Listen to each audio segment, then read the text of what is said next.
Please welcome Governor Roy Cooper.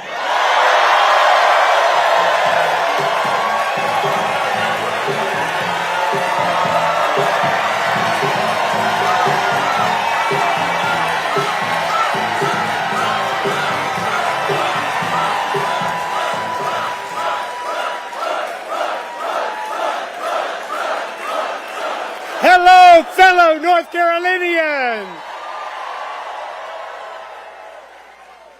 Wow, what a crowd! You can hear you from the next block. Thanks for being here and caring about the future of our country. North Carolina welcomes back to Raleigh First Lady Dr. Jill Biden, President Joe Biden, as we get ready to defeat Donald Trump.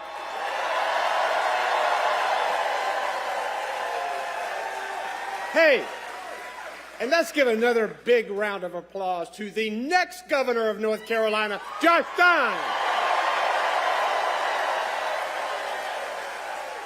We have to win that race to continue the progress that we've made and to stop the Republican legislature from their worst instincts, and we know what they are. Guys, we are just 130 days away from the biggest election of our lifetime.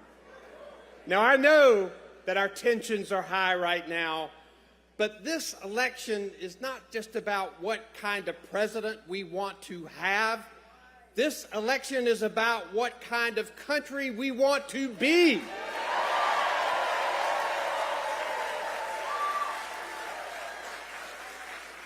Do we want to be Donald Trump's America, where the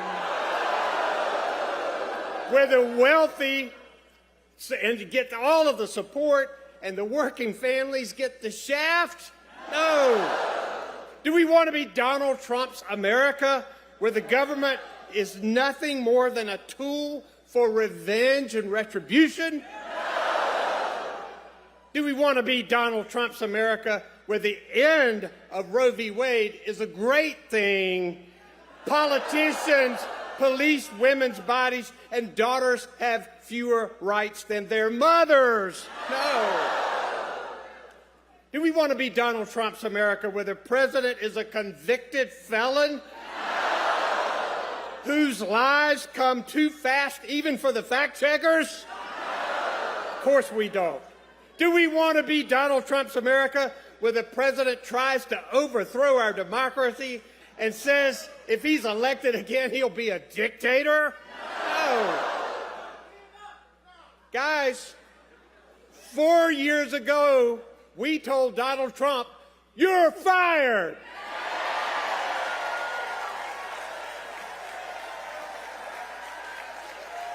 Now he wants his job back.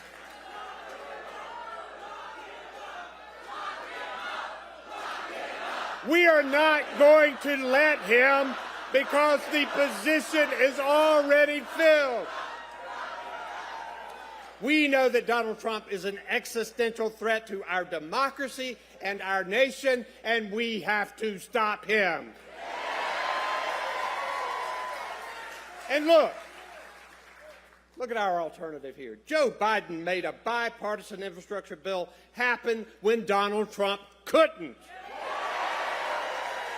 And now our roads and bridges are being updated, our ports and railways are being brought into the 21st century, and our small businesses in rural communities are getting high-speed internet access. Joe Biden increased health care coverage while Donald Trump tried to take it away. Joe Biden lowered the cost of prescription drugs, capped the price of insulin for seniors, and lowered health care premiums. And especially for us, he got us extra mental health money to help convince our North Carolina Republican legislature to finally expand Medicaid.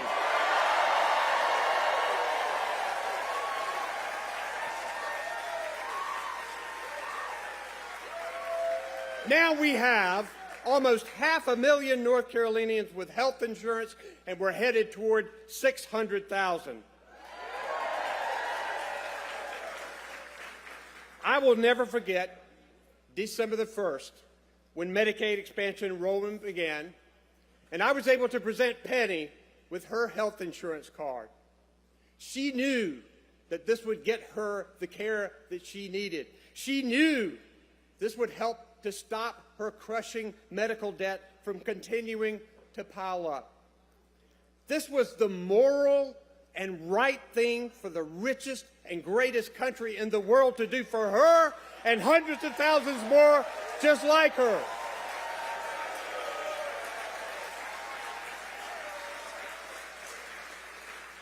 But Donald Trump wants to snatch that health insurance card right out of Penny's hand. He came within one vote of destroying the Affordable Care Act when he was president, and he has vowed to try again. My fellow North Carolinians, can we stop him? Can we beat Donald Trump right here and now and deny him the presidency? Of course we can, and we must. Here's one thing I know to be true. When the fate of our country was hanging in the balance with a Donald Trump presidency, Joe Biden saved this nation with his victory in 2020. We must do it again in 2024.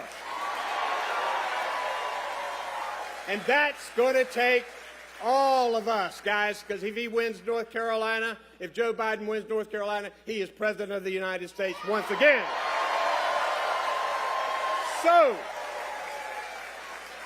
So my friend,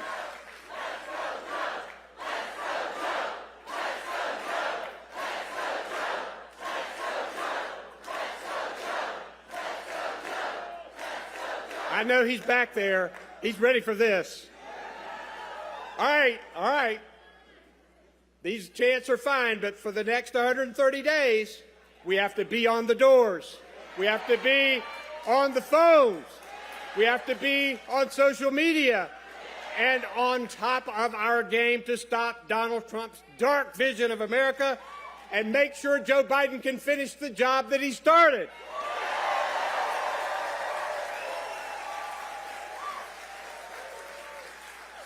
Here's the question that I've been thinking about, and I want all of you to think about. Do we want a man of integrity who wakes up every morning thinking about what he can do for the American people? Or do we want a convicted felon who wakes up every morning thinking about what he can do for himself? We know the answer. Thank you, Raleigh. Thank you, North Carolina. Let's go get them.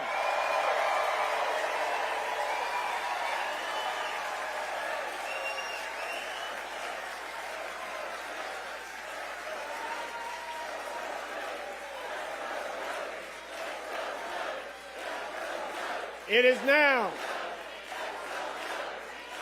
now my distinct pleasure and honor to bring to the stage Eric Fitz, the First Lady, Dr. Jill Biden, and the President of the United States, Joe Biden.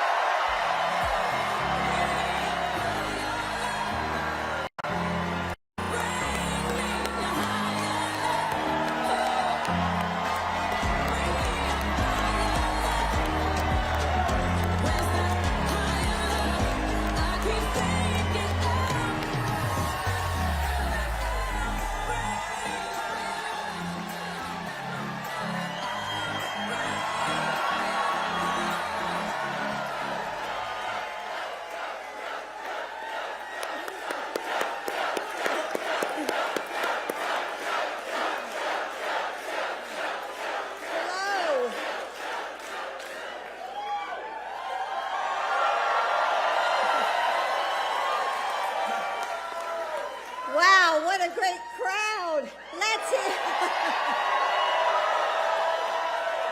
And what great music. Let's hear it for Fat Joe and E40. So it's great to be with you all. So,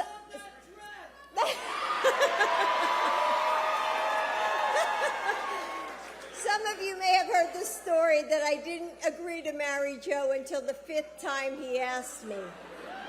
But the truth is, I loved him from the start.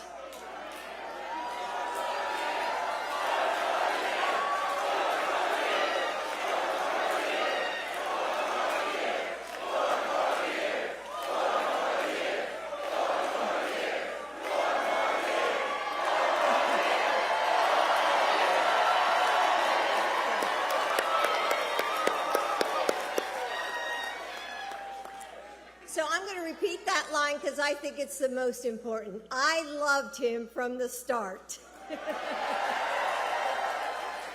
I saw in him then the same character that I see in him today. And even though he has faced unimaginable tragedies, his optimism is undaunted. His strength is unshakable. His hope is undeterred.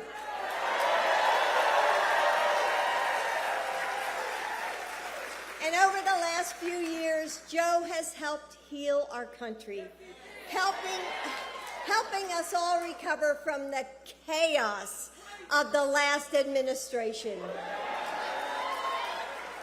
We don't choose our chapter in history, but we can choose who leads us through it. And at this moment, with these perils the world is facing, there is no one that I would rather have sitting in the Oval Office right now than my husband.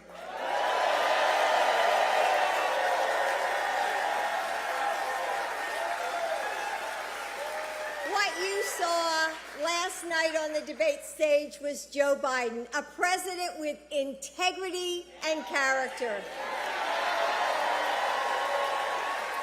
who told the truth. And Donald Trump told lie after lie after lie. Oh, you're good. You're so good. This election is about you. Joe is fighting for the families here in North Carolina and across America who are working hard to find a secure place in the middle class. The moms who worry that their daughters will grow up in a country with fewer rights than we had. And as a teacher, I'm always proud. Yay to the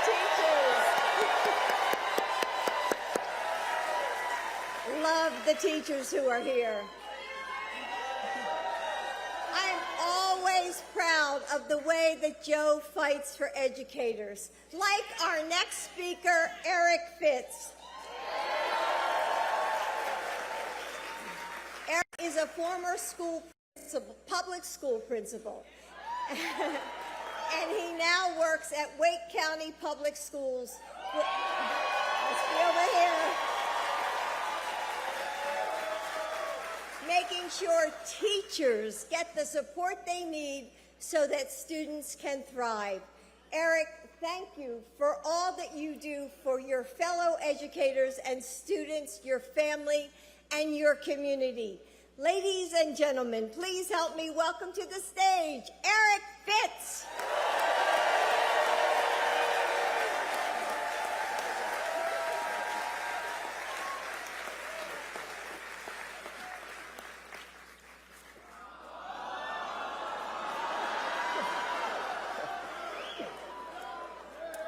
Good afternoon, everyone. This is amazing. Never could have imagined standing right here before you. Well, my name is Eric Fitz, and I'm a proud father, a proud educator within here at Raleigh, North Carolina.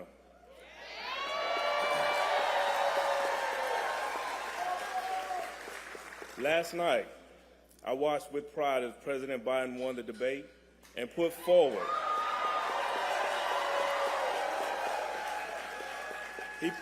a clear vision for making life better for our families. And Donald Trump made it very clear he's focused on retribution and revenge. But what amazed me most was that President Biden that we saw last night on the debate stage was the same Joe I had the pleasure of sharing a meal with a few months ago right in my home with my sons, Christian and Carter.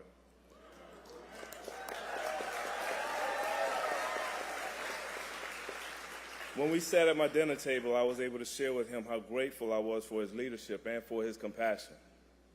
Because of President Biden, my student loan debt had been forgiven just a few months earlier.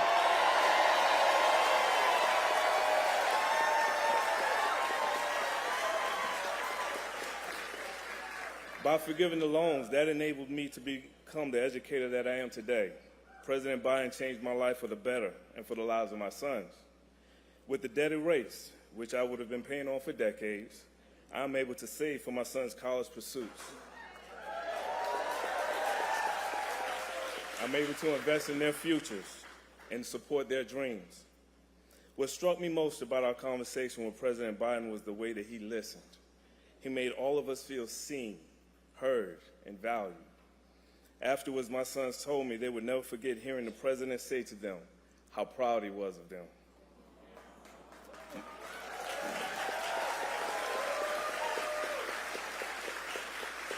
My children are one of the most important things to me in this world, and that's something President Biden and I share. I know who Joe is. He's a dad. He's a leader. He's a good man.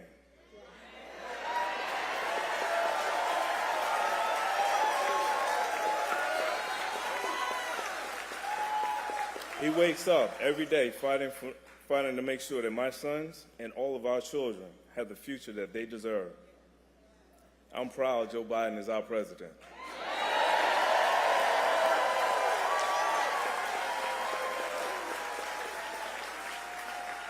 So whether he is fighting for our rights on the debate stage, protecting democracy on the world stage, or eating burgers with me in my house in Raleigh, Joe Biden is a good and decent man who fights for our families every day.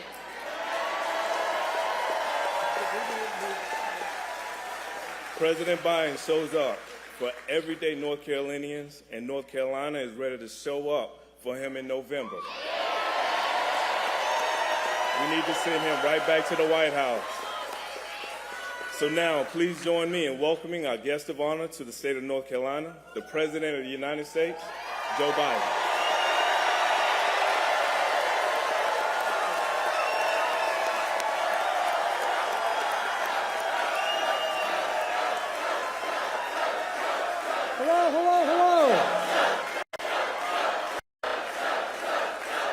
Thank you.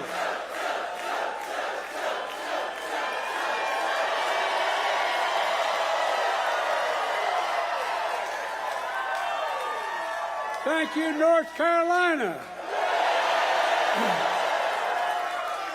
I'm going to get in trouble with my mom looking down in heaven if I don't say, please excuse my back. I apologize.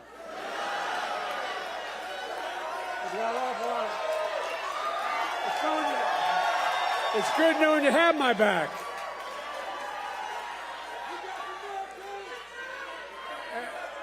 Eric, thanks for that introduction. We had a wonderful time spending time with your sons, Kristen and Carter. We're going to grow up to be incredible young men. You would have been really impressed the way they talked about their dad, how informed they were about what was going on. I was truly impressed. And I ate 2 hamburgers. And a special thanks to Roy and Kristen Cooper. Roy, you've been a great governor.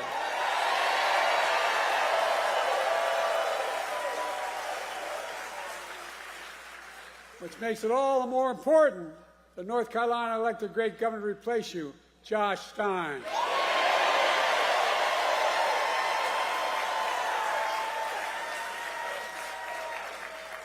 And when I'm reelected again with your help, I want you to know that I'm not promising not to take Roy away from North Carolina. Whether he'll come or not, I don't know.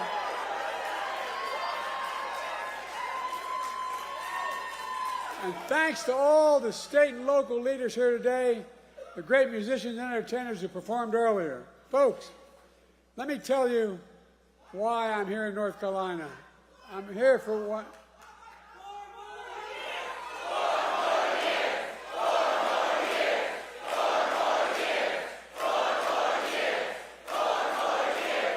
That's okay. That's okay. I'm here in North Carolina for one reason, because I intend to win this state in November. Are you going to see that? I think we are. And Roy's right. We win here, we win the election. And here's how we're going to do it. We're going to stand up for the women of America. We're going to restore Roe v. Wade as the law of the land.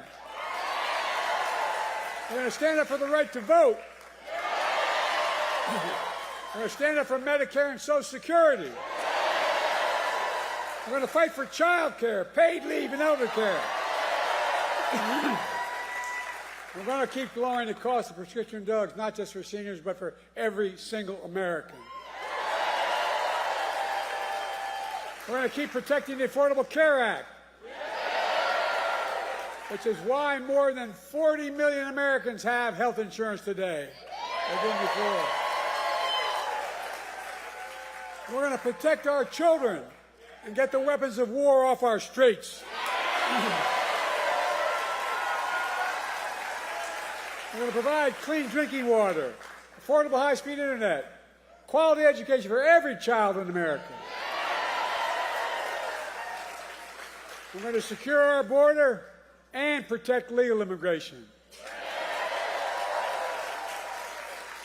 And unlike the other guy, we're going to stand up to dictators like Putin, because America bows to no one, no one ever. Folks, and we're going to keep dealing with the climate crisis.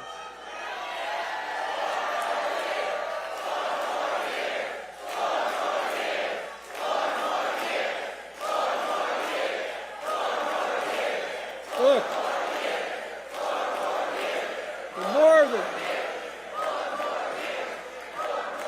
more than anything, we're going to preserve, protect, and defend our democracy.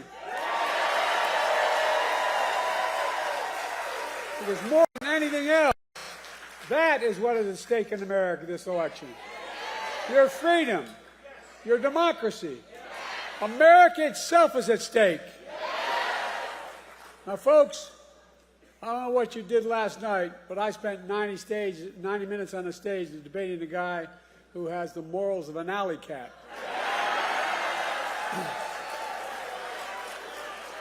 Did you see Trump last night? My guess, he set, I mean it sincerely, a new record for the most lies told in a single debate. He lied about the great economy he created. He lied about the pandemic he botched, killing millions of people. He closed businesses. He closed schools, losing their homes, people all over this country. America was flat on its back. So I told Trump that he was just one of two presidents in American history who left office with fewer jobs than he started. Herbert Hoover was the other one. That's why I call him Donald Herbert Hoover Trump.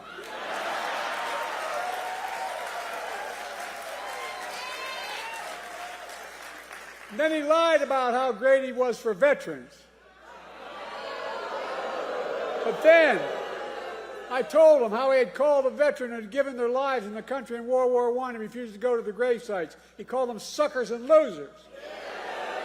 He tried to deny it. But let me ask you, are you going to believe a 4-star Marine general, his own former Chief of Staff, John Kelly, who said he said that? Or a disgraced, defeated, and lying Donald Trump? My son was one of those people, not a World War I, but in the Vietnam. Folks, look, how about the fact that 44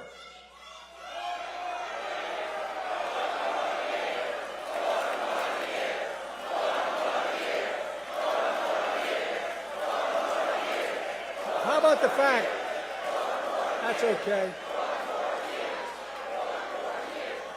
How about the fact that 40 out of his 44 top advisors, including the vice president, aren't supporting him this time around? The people who know him best, 40 of them said, I will not support the man I work for this time around. It tells you a lot about the person who knows him. Look, he lied about how great he was on crime. I had to remind him that he oversaw a record increase in murder rates in 2020. On my watch, violent crime has hit a 50-year low. There's more to do with a 50-year low. then I pointed out that the only convicted criminal on the stage last night was Donald Trump. When I thought about his 34 felony convictions, his sexual assault on a woman in a public place, his being fined $400 million for business fraud, I thought to myself, Donald Trump isn't just a convicted felon. Donald Trump is a one-man crime wave.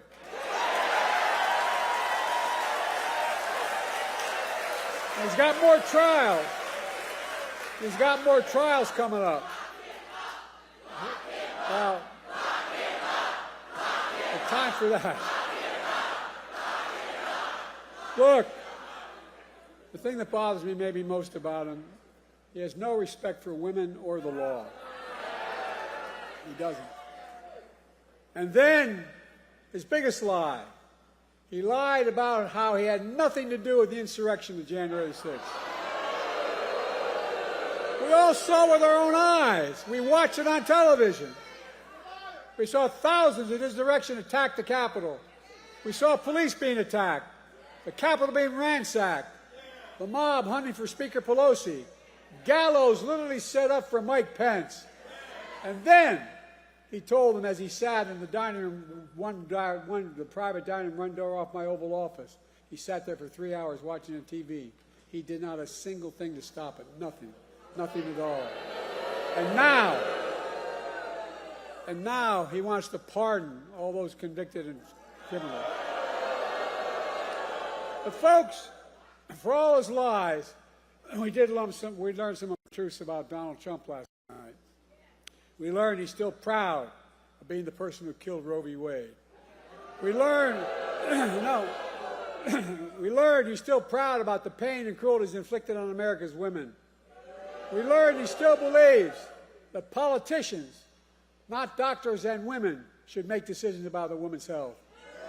We learned that if he's elected again and the MAGA Republicans pass a national ban on abortion, he will sign it. Donald Trump says he thinks overturning Roe v. Wade was a beautiful thing. I think it was a nightmare. No, I really mean it, a nightmare. And I made it clear again last night that if you elect me and Kamala, you give us a Democratic Congress, we will make Roe v. Wade the law of the land again.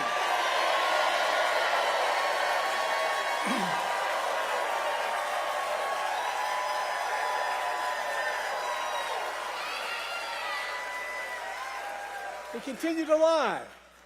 He said, I quadruple taxes. Where the hell has he been? Which is a simple lie. I didn't raise a tax on anyone in America if they made less than $400,000 a year. And I won't in my second term either. We learned that Trump, who had the largest deficit of any president in 4 years because of a $2 trillion tax cut to the super wealthy, we learned that Trump wants to give another giant tax cut for the very wealthy and the biggest corporations.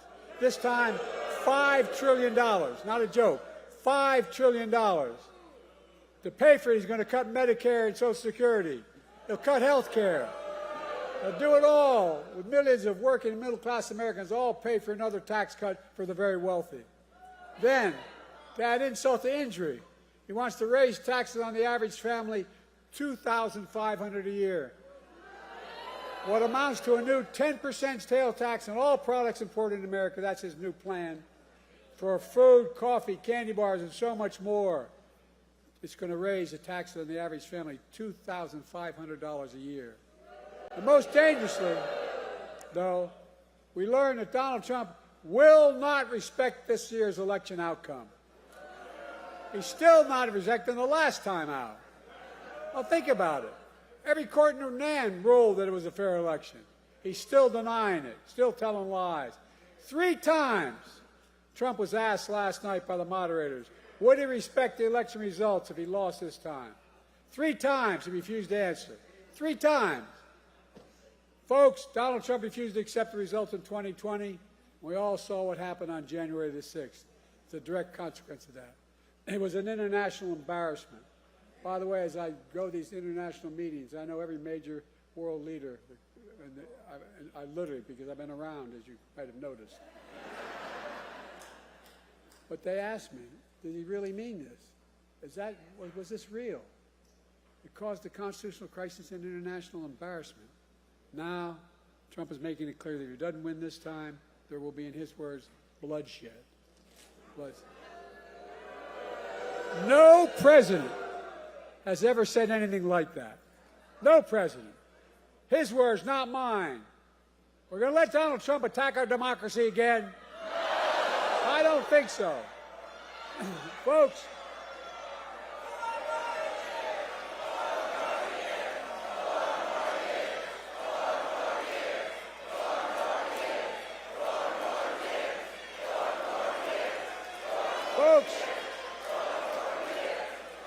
we've come a long way.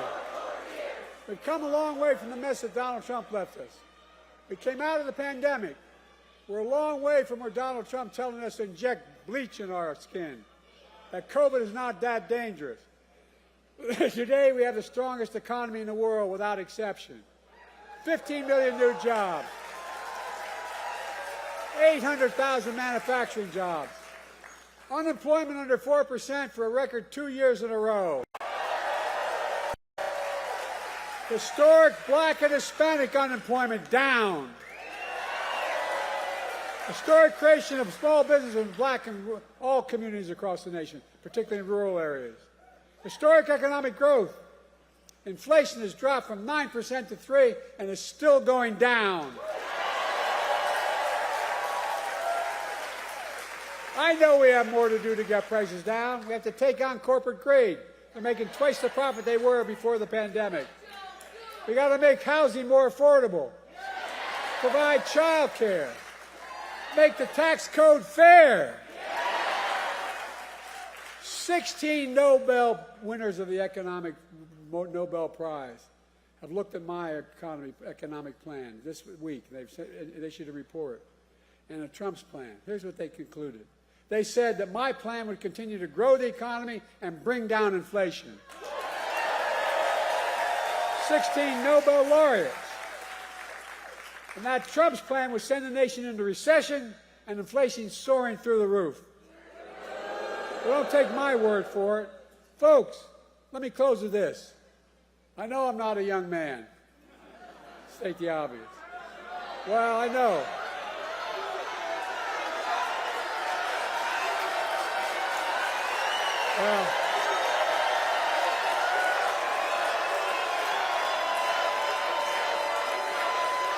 Well, I don't. Folks, I don't walk as easy as I used to. I don't speak as smoothly as I used to. I don't debate as well as I used to. But I know what I do know. I know how to tell the truth.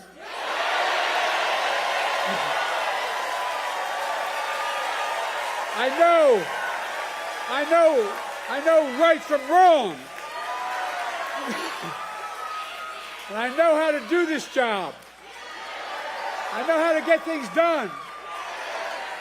And I know, like millions of Americans know, when you get knocked down, you get back up.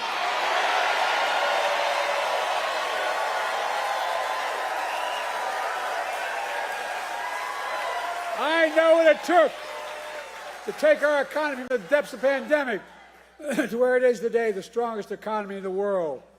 I know what it'll take to bring this economy to everybody. I know what it'll take to rally the world to stand up against Putin and defend freedom, not yield to him. And I know what it'll take to keep the world safe and free for the years ahead. Folks, I give you my word as a Biden, I would not be running again if I didn't believe with all my heart and soul I can do this job. Because quite frankly, the stakes are too high. The stakes are too high.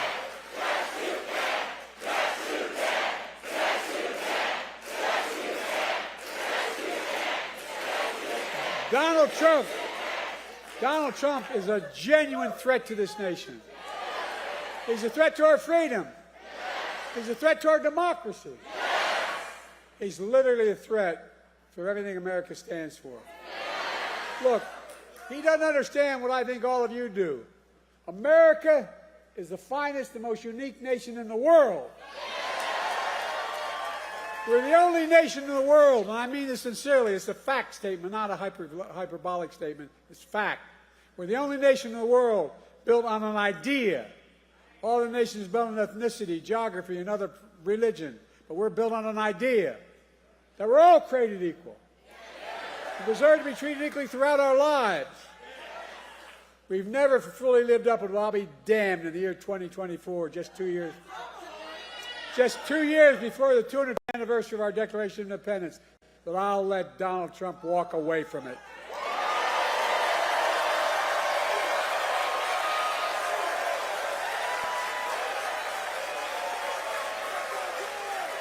I give you my word.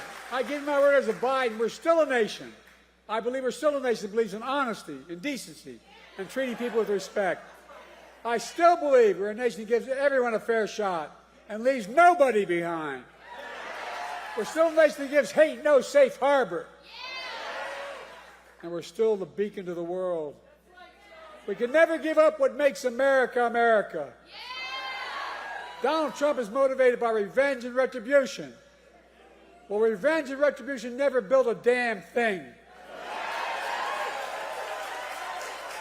You and I, we Americans, are a nation of hope, optimism, and possibilities. That's what always built America. That's going to continue to build America today. The choice in this election is simple. Donald Trump will destroy our democracy. I will defend it.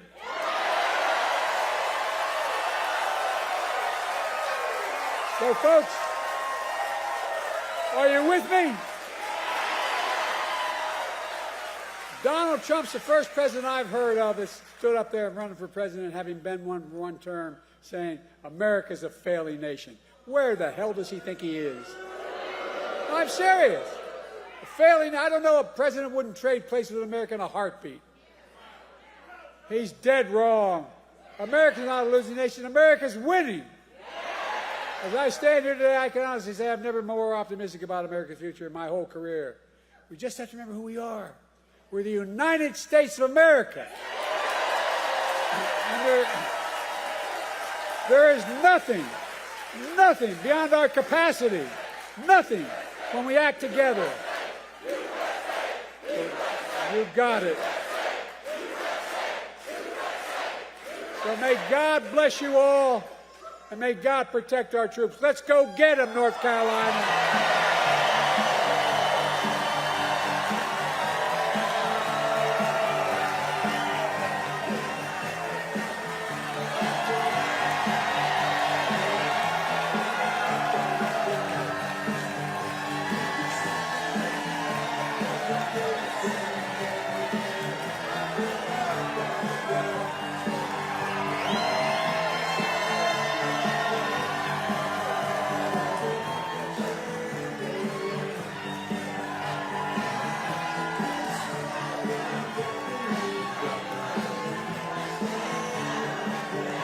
She finally did marry me.